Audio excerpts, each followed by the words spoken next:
Hello friends, இன்றைக்கி நம்ம Pongal vlog தான் பார்க்க போகிறோம்.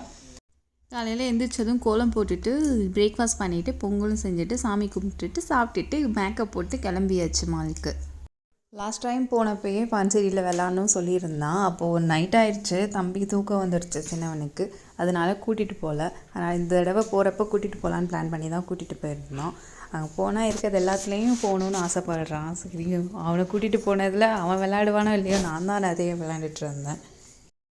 சில கேம்ஸ்க்கு வந்துட்டு 90 சென்டிமீட்டருக்கு மேலே இருந்தால் தான் அலோவ் பண்ணுவாங்க. அதனால் சின்னவனை அலோவ் பண்ணலை. வெளியில் நின்று பார்த்துட்டு அழுதுகிட்டே இருந்தான். அதனால் அவனுக்கு என்னென்ன கூட்டிகிட்டு போக முடியுமோ அங்கே பார்த்து அவனுக்கு கூட்டிகிட்டு போயிட்டு இருந்தோம். பயமாக இருக்குது தனியாக உட்கார வைக்க, கீழே விழுந்துருவானோட்டு. அதனால் கூடயே சுற்றிக்கிட்டே இருந்தேன். ஆனால் அவன் நல்லா சேஃபாக தான் உட்காந்துருந்தான். நல்லா ஜாலியாக என்ஜாய் பண்ணிகிட்டு இருந்தான் ஒவ்வொரு கேம்லேயும்.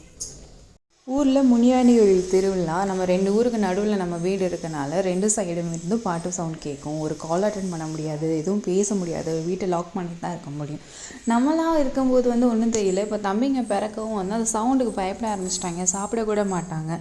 அதனால இப்போல்லாம் எஸ்கேப் ஆகி எங்கள் நைனா ஊருக்கு போய்டுறது. அந்த ஊரில் பெரியவங்க குழந்தைங்கன்னு எல்லாருக்குமே விளையாட்டு போட்டி வைப்பாங்க. 2 நாளாக விளையாட்டு போட்டி நடக்கும். நம்ம பார்ட்டிசிபேட் பண்ணுறோமோ இல்லையோ, எல்லோரும் விளையாடுறத பார்த்துட்டு, குழந்தைங்க விளையாடுறதெல்லாம் ஜாலியாக இருக்கும். அதை பார்த்துட்டு இருந்தோம். 2-3 வருஷமாக அது ஒரு மாதிரி நல்லா தான் போயிட்டு இருந்தது. இந்த வருஷம் பெங்களூர்லேயே நம்ம பொங்கல் முடிஞ்சிருச்சு.